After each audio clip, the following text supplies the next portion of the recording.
My friends, listen carefully.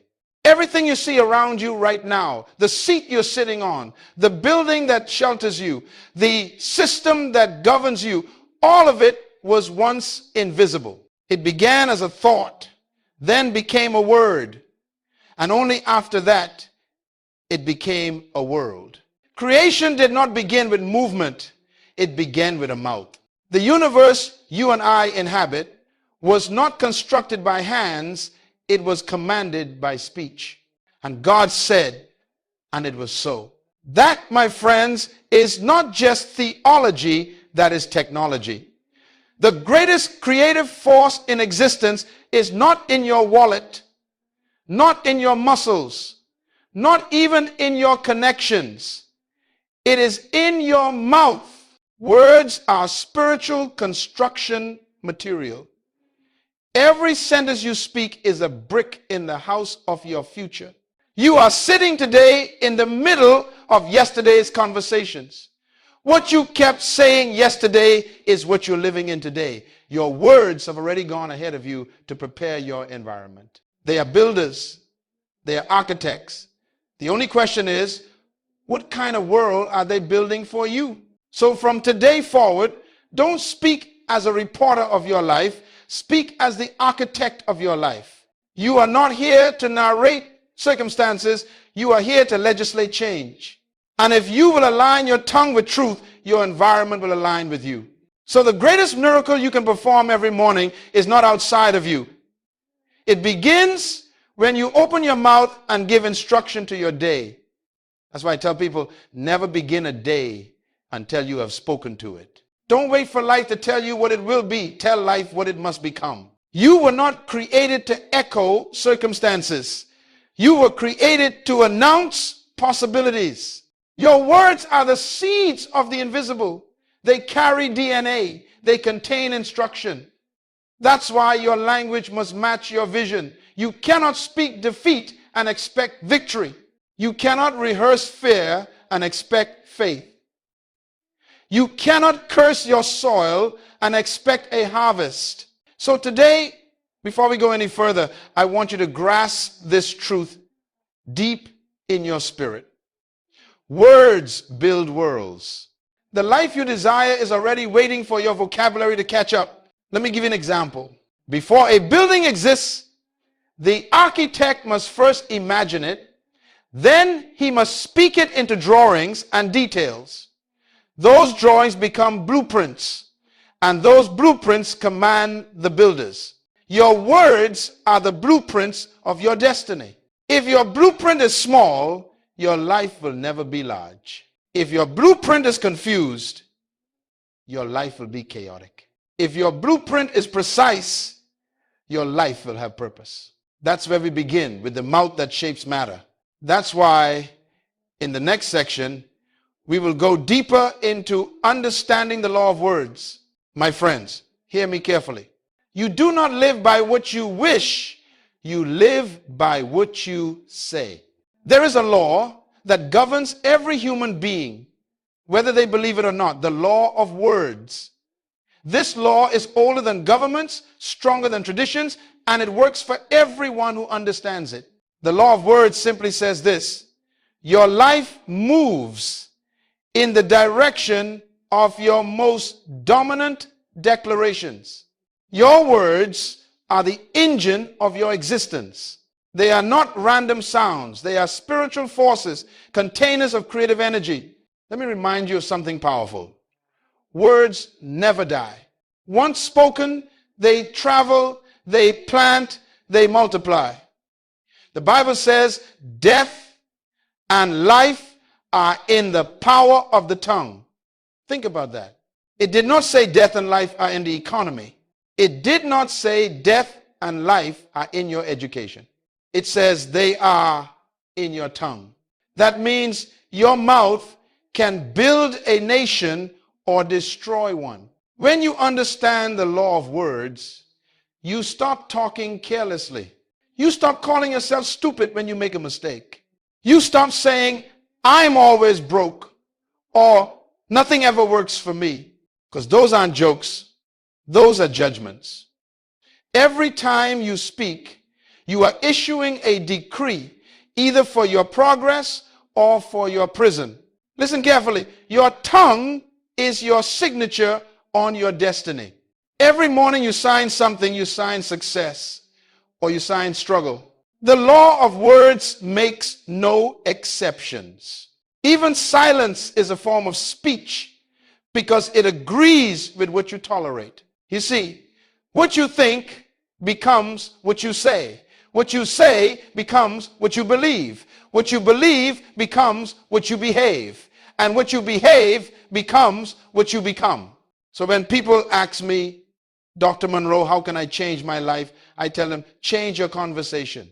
Your mouth is the thermostat of your mind. A thermostat doesn't describe temperature. It decides it. You don't use it to report the weather. You use it to regulate the atmosphere. In the same way, stop describing how bad things are and start declaring how good they will become. That's not denial, that's dominion. So from today forward, don't speak as a reporter of your life. Speak as the architect of your life. You are not here to narrate circumstances. You are here to legislate change. And if you will align your tongue with truth, your environment will align with you. This is why, in the next segment, we must look deeper at the pattern behind creation itself. How the creative pattern of speech reveals that what God did at the beginning, He expects you to continue on earth. Your mouth is the thermostat of your mind. A thermostat doesn't describe temperature. It decides it. You don't use it to report the weather. You use it to regulate the atmosphere. In the same way, stop describing how bad things are and start declaring how good they will become. That's not denial, that's dominion. You and I were made in that same image, not in the image of God's face, but in the image of His function. That means you were designed to create by decree. Creation is not a miracle for you to admire. It is a model for you to apply. If your Father rules by words, then so must you. My friends, everything God ever made, He made by saying something. Not one tree, not one river, not one mountain was built by His hands. It was all built by His words. The pattern is clear. And God said, and it was. That's the creative formula for the universe. God thought it, God spoke it, and it became. When you open your mouth, you are holding a steering wheel. Every declaration, every complaint, every whisper moves the vehicle of your life in a direction forward, backward, upward, or downward. You are either constructing destiny or reinforcing limitation. The mouth, then, is not just for communication, it is for creation. When you speak, you're not merely talking, you're transmitting power. That's why the wisest man said, by your words you are justified, and by your words you are condemned. You're never neutral. When you speak, your words are always constructing or collapsing something. Every builder knows that before you construct a wall, you must lay a foundation. Words are the foundation of reality. Before you can see it, you must say it. Before you can touch it, you must talk it. Before it becomes visible, it must become verbal. Now, don't misunderstand me. I'm not talking about empty phrases or wishful chanting. I'm talking about alignment, the agreement between what God has declared and what you declare. Faith is not repeating positive slogans. Faith is speaking divine truth until the natural world submits. That's why Jesus said, you will have whatever you say. So, your responsibility is to think as your Creator thinks, to speak as your Creator speaks, and to expect as your Creator expects. Every time you open your mouth in faith, you are continuing Genesis on earth. Creation is not finished. It's waiting for you to participate. The creative pattern is not just divine history, it is human destiny. That is the pattern we are meant to master. But before we can use it effectively, we must understand what keeps most people from ever speaking with such power. So in our next session, we will expose that secret. why most people speak defeat. My friends, let me tell you the truth with love. Most people never see change because they never change their conversation. They talk themselves out of their own destiny. They have learned to use their mouths against their future. They say, I can't. They say, it's too hard. They say, people like me never make it. And they don't even know those words are planting weeds in the garden of their mind. They have been programmed by cultures of complaint, by families that feared failure, by teachers who measured worth by grades instead of greatness. They inherited a defeated vocabulary, and you can never live above the language you inherit until you rewrite it. You see, you cannot build a victorious life with the bricks of negative speech. Your mouth is meant to construct, not to complain. But people have become fluent in limitation. They have mastered the language of lack. When something goes wrong, they immediately prophesy disaster. They are rehearsing defeat, not resisting it. Here's what happens. When the mind is filled with fear, the tongue becomes its loudspeaker. Out of the abundance of the heart, the mouth speaks. If the heart is full of insecurity, the mouth will echo it. If the mind is full of doubt, the tongue will advertise it. And when you continually speak weakness, your environment begins to cooperate with your confession. Let me tell you something vital. You can't develop a champion's vocabulary inside a slave mentality. If you keep talking like a victim, you'll never act like a victor. A weak mind demands pity. A strong mind declares possibility. So the first battle of success is not in your circumstances, it's in your sentences. Some of you have been asking God to bless what your own words are cursing. You say, Lord, enlarge my territory, but in the same breath, you whisper, I'm not qualified. Those two sentences cancel each other out. You cannot request growth and rehearse failure at the same time. You must choose one. Life and death are in the tongue. Stop speaking both. So from today, decide that your mouth will no longer cooperate with mediocrity. Refuse to let your speech be rendered by fear.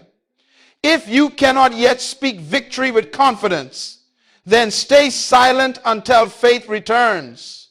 Better to say nothing than to sabotage your own seed.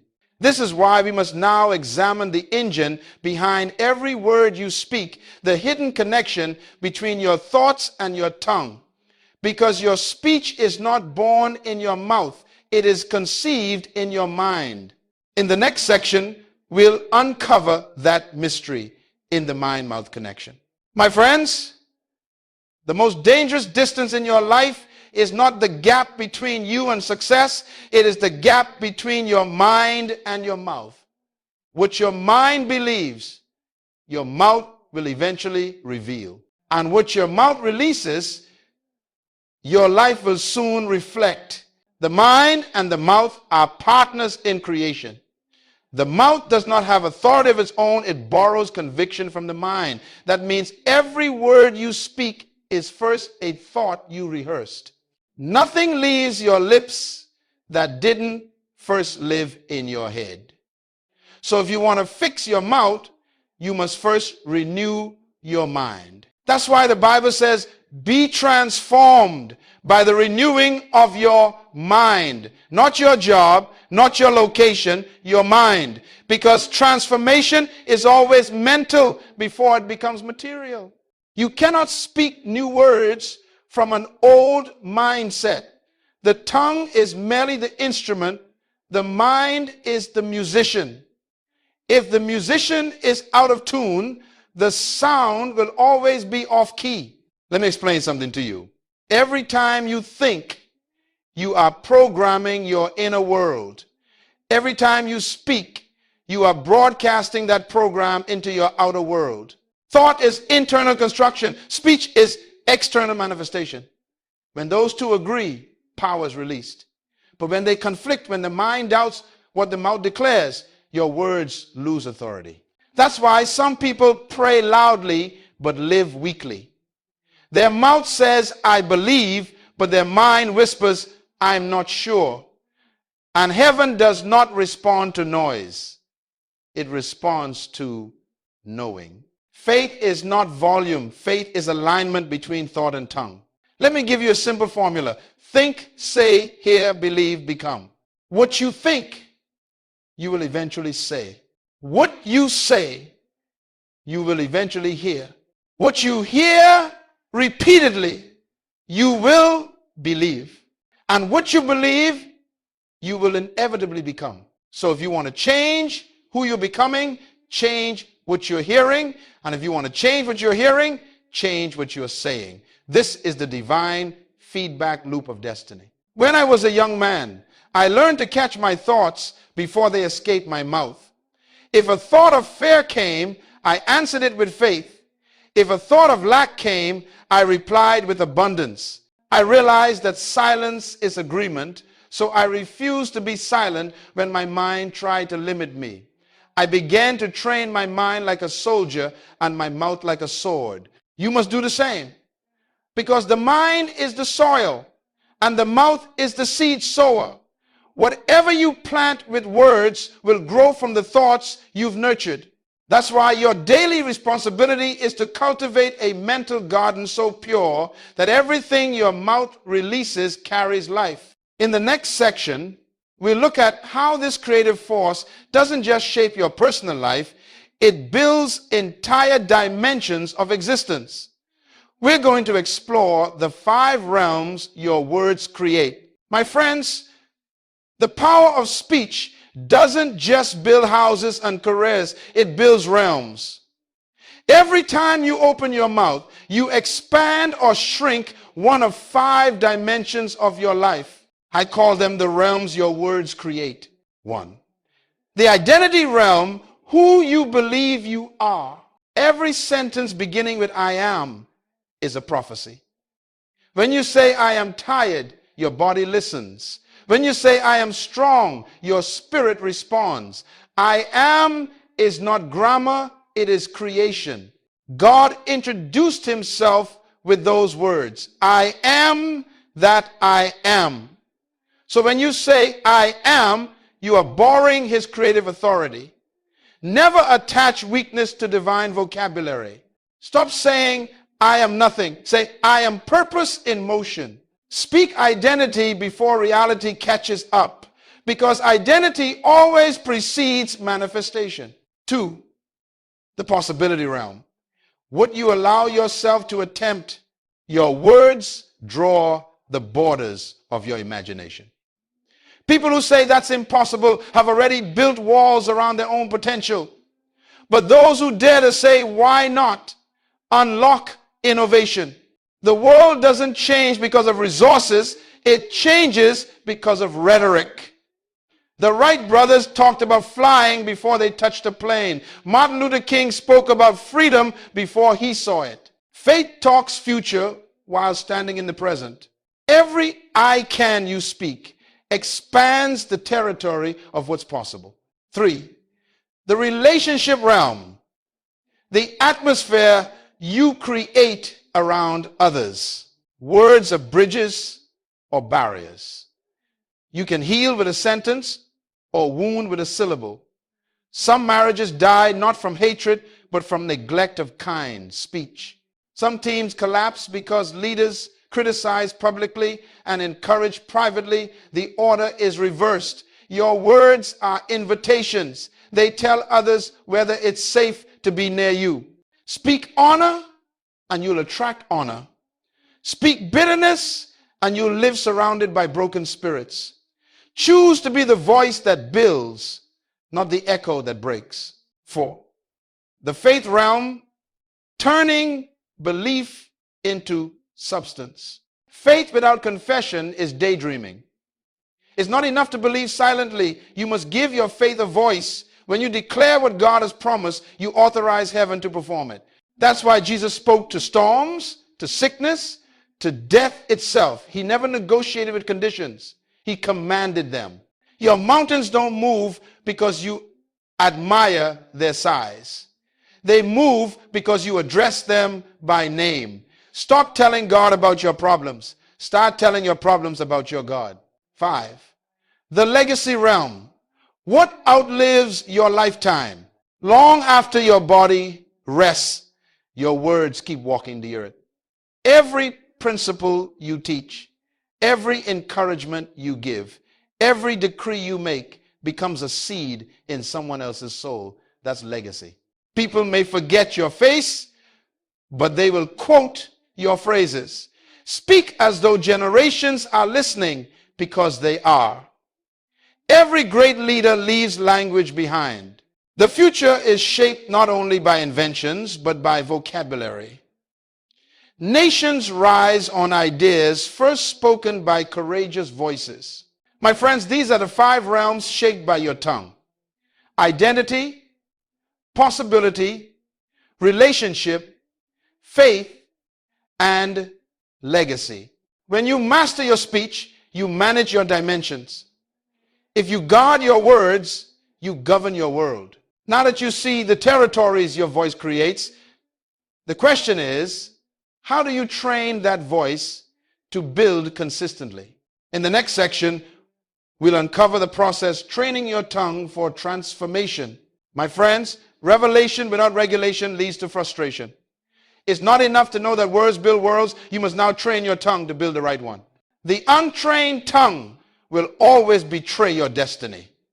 A wild mouth will destroy a wise mind. So discipline must enter where emotion once ruled.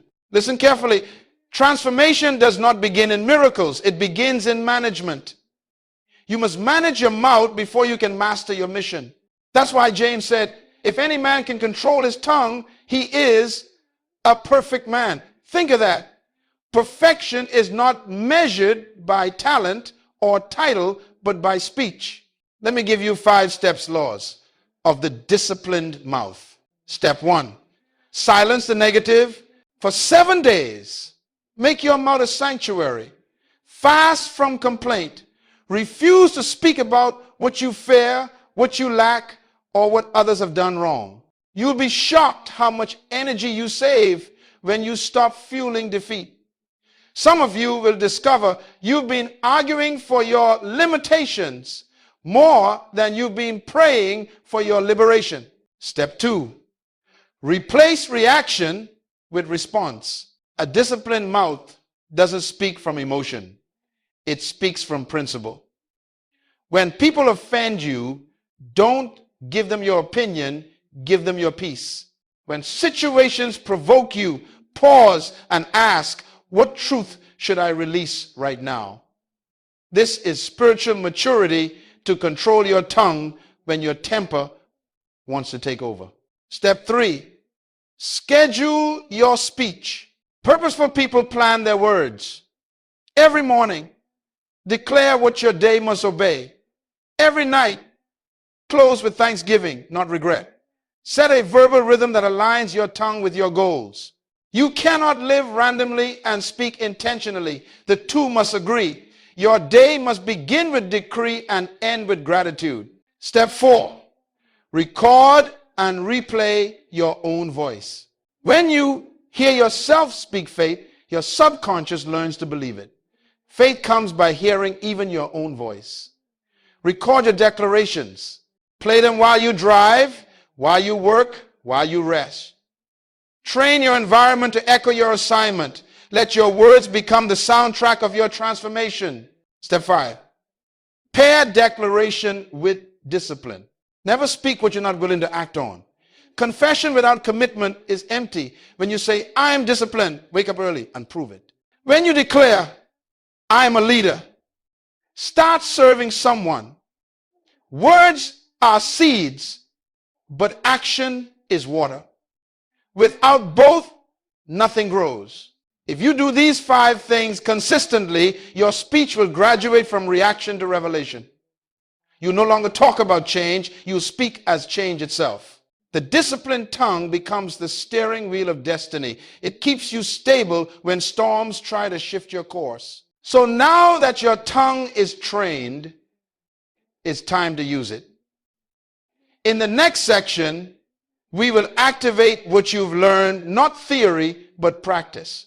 Get ready for section 8, 50 power declarations. My friends, you've trained your tongue, now it's time to use it. This is not poetry. This is not performance. This is creation in progress. As we speak these words, we are building realities. Every line is a brick. Every phrase is a prophecy. I want you to say these words with conviction, not curiosity, because you are about to talk your life into alignment with purpose. So now that your tongue is trained, it's time to use it. In the next section, we will activate what you've learned, not theory, but practice. Get ready for section 8, 50 power declarations. A, identity declarations. 10. Repeat after me. I am not what happened to me. I am what was designed in me. I am purpose in motion. I am disciplined, determined, and divinely directed. I am not a mistake. I am a masterpiece under construction. I am a solution waiting to be discovered. I am becoming all that was spoken over me before I was born. I am bigger than my background and stronger than my struggle. I am the evidence that purpose still works. I am peace in the middle of pressure. I am exactly who God said I am. Nothing less, nothing more. Theirs. When you speak identity, confusion begins to lose its grip. You stop asking, who am I? And start declaring, here I am. B, discipline declarations. 10, say it with me. I do hard things with joy. I finish what I start. I make decisions based on destiny, not distraction. I control my emotions. They do not control me. I am faithful in small things and trustworthy with big things. I turn excuses into execution. I move even when motivation fades. I am faithful in small things and trustworthy with big things. I keep promises to myself. I am consistent, committed, and courageous. Pause. Discipline is the bridge between what you say and what you see. Every act of consistency is a declaration with legs. C, vision and work declarations. 10. Now, speak to your purpose. You must do the same. Because the mind is the soil and the mouth is the seed sower. Whatever you plant with words will grow from the thoughts you've nurtured. That's why your daily responsibility is to cultivate a mental garden so pure that everything your mouth releases carries life. My ideas solve problems others ignore. My work is worship, and my excellence is evidence. I attract divine opportunities because I serve with integrity. I am trusted because I deliver. I think creatively and act courageously. I don't wait for permission to begin. I begin, and permission follows. I create value wherever I am planted. I am not chasing success. Success is following my service. My gift will make room for me, and I am ready for the room. I don't wait for permission to begin. I begin, and permission follows. D, relationships and peace declarations. 10, let's build harmony around us. I give honor freely and receive love wisely. I choose peace over pride. I forgive quickly so I can move freely. I speak life into others because life multiplies when shared. I surround myself with thinkers, builders, and believers. I am not jealous of success. I celebrate it. I am not defined by rejection. I am refined by it. I don't chase people. I attract those aligned with purpose. My peace is my protection. Everywhere I go, I carry calm authority. I don't chase people. I attract those aligned with purpose. I am not defined by rejection. I am refined by it. Now let's speak beyond ourselves. My life is a message that will outlive my years. I plant principles that generations will harvest. I am a river, not a reservoir. I pour out what I learn. My influence multiplies because I serve, not because I seek. I am a builder of people, not just projects. My children and those I mentor will think higher because I spoke higher. My children and those I mentor will think higher because I spoke higher. My children and those I mentor will think higher because I spoke higher. My children and those I mentor will think higher because I spoke higher. I am a builder of people, not just projects. My children and those I mentor will think higher because I spoke higher. I am a builder of people, not just projects. I am a builder of people, not just projects. My legacy will be integrity and impact. My friends, it is one thing to speak the truth, it is another to live it. Speech without standard is self-deception. You cannot confess greatness in public and then contradict it in private. Your words are not decorations for your mouth. They are directions for your life. You see, the power of speaking is not in performance, it's in alignment. When your words, your thoughts, and your actions walk together, creation responds. Heaven does not bless noise, it blesses agreement. Your tongue sets the direction. Your mind sets the intention. And your hands must set the manifestation. So live what you speak. Let your home hear consistency in your voice. Let your co-workers see integrity in your steps. Let your enemies witness peace when they expected anger.